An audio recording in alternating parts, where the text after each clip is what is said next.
মানে আমাৰ সকলোৱে শ্ৰদ্ধাৰ অসমৰ মুখ্যমন্ত্ৰী আমাৰ হিমন্ত বিশ্ব শৰ্মা ডাঙৰীয়া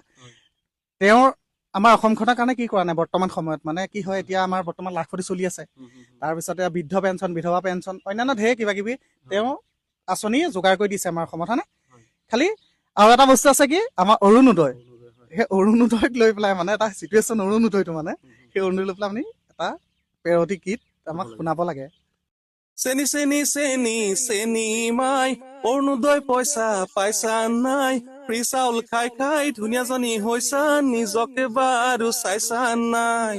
চেনি চেনি চেনি চেনি মাই অহাবাৰলৈ চিন্তাই নাই চাউল দালি পাইছাই নিমখৰ লগতে মিঠাতেলো দিব মামাই দাইলো সিজে চাউলো সিজে